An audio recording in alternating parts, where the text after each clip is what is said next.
নমস্কাৰ ছাত্ৰদেৱ স্বাগতম জনাইছোঁ আসাম টিচি এডুকেশ্যনলৈ।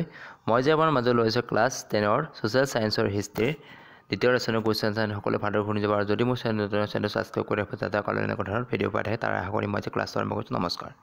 কুৱেশ্যন নম্বৰ 12 কাছাৰী ত্যাগ কৰা উকীলসকলৰ পৰিয়ালৰ ভৰণ পোষণৰ বাবে বছৰি 1,00,000 টকা দিয়াৰ কথা ঘোষণা কৰিছিল এই Mahatma Gandhi B British viceroy C Sheikh Jamnalal বাজাজে ডি বাল গংগাধৰ তিলকে। উত্তৰটো হ'ব শেখ জমনালাল বাজাজে।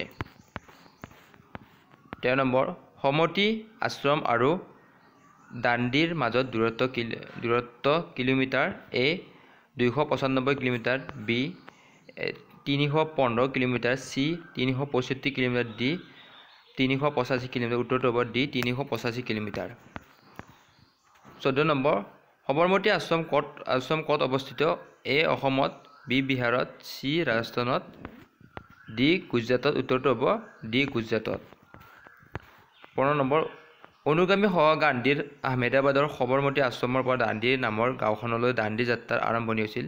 এ 1930 চনৰ 12 মাৰ্চত, বি 1930 চনৰ 17 মাৰ্চত, চি 1931 চনৰ 2 মাৰ্চত, ডি 1931 চনৰ 12 মাৰ্চত। উত্তৰটো হ'ব অপশ্যন এ 1930 চনৰ 12 মাৰ্চত।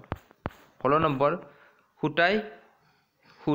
খুদাই খিদমতগাহ আন্দোলনটো চলাই নিছিল।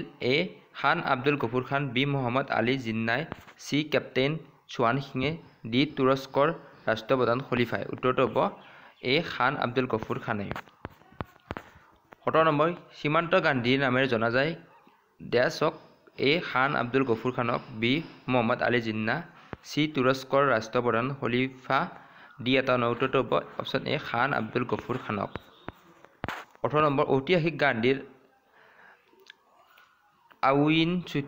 আৰউইন চুক্তি সম্পন্ন হয়। এ 1930 চনৰ 15 মাৰ্চ তাৰিখে, বি 1930 চনৰ 25 মাৰ্চ তাৰিখে, চি 1931 চনৰ 5 মাৰ্চ তাৰিখে, ডি 1931 চনৰ 25 মাৰ্চ তাৰিখে। উত্তৰটো হ'ব অপশ্যন চি 1931 চনৰ 5 মাৰ্চ তাৰিখে। 19 নম্বৰ গান্ধীজীয়ে কৰিম কিম্বা মৰিম শ্লোগান দিছিল ডেছ আন্দোলনৰ সময়ছোৱাত? এ সত্যাগ্ৰহ বা অহিংসা, বি ভাৰত ত্যাগ, চি অসহযোগ, ডি আইন অমান্য। উত্তৰটো হ'ব বি ভাৰত ত্যাগ। 20 নম্বৰ ডেছ চনত দ্বিতীয় ঘূৰণীয়া মেজমেল লণ্ডন অনুষ্ঠিত হয়।